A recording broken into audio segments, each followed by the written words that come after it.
The black sea of stars stretched endlessly, broken only by the slow, deliberate glide of the Verith Dominion's flagship.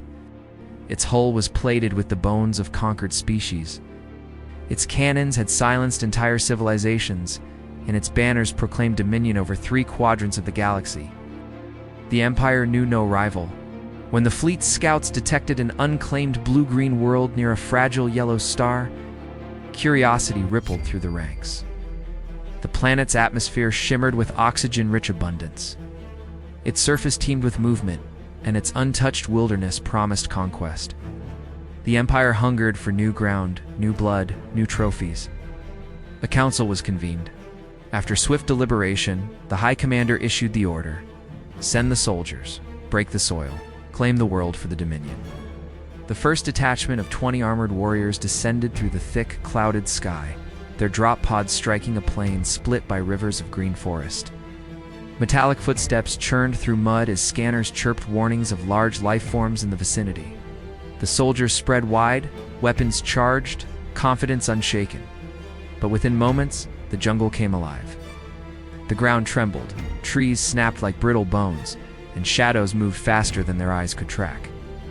A rowan chant primal, suffocating, shook the very air. From the canopy burst a behemoth of teeth and muscle, a predator that had ruled long before stars were named. Its jaws closed around a soldier's torso, armor crumpling like paper.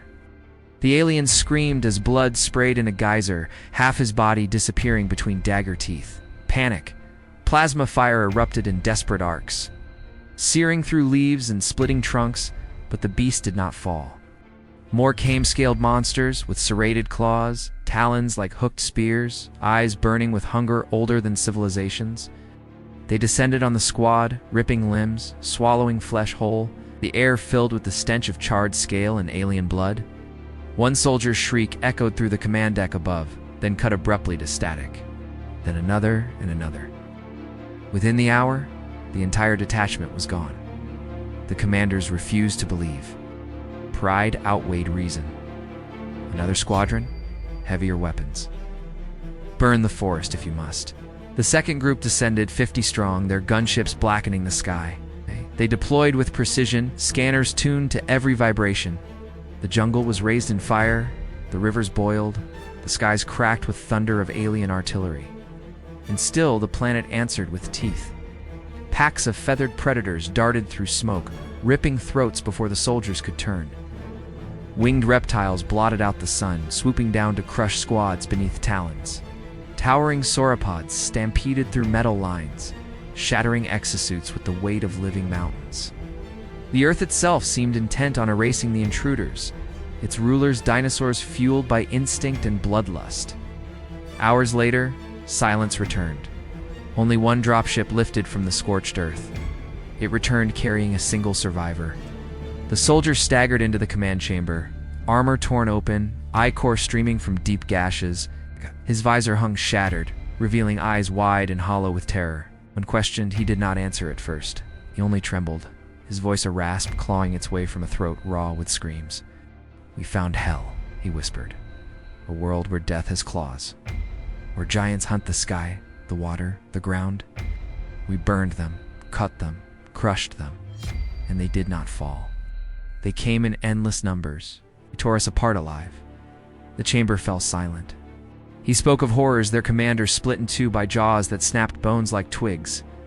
Soldiers swallowed whole as they screamed inside gullet shadows, weapons vanishing with their wielders in fountains of blood. He spoke of the earth trembling with predators so vast that their steps shook the sky.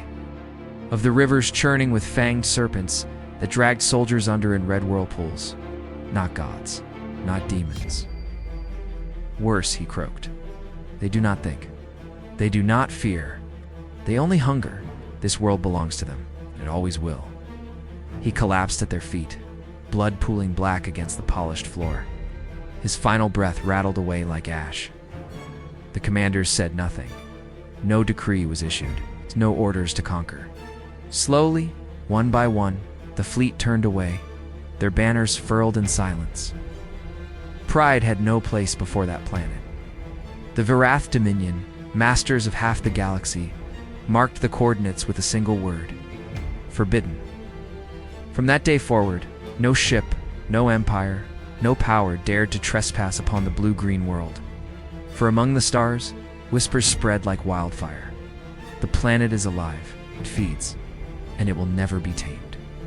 And Earth, cradled in its ancient age of monsters, was left alone, its guardians of flesh and fang enough to frighten even the most ruthless conquerors.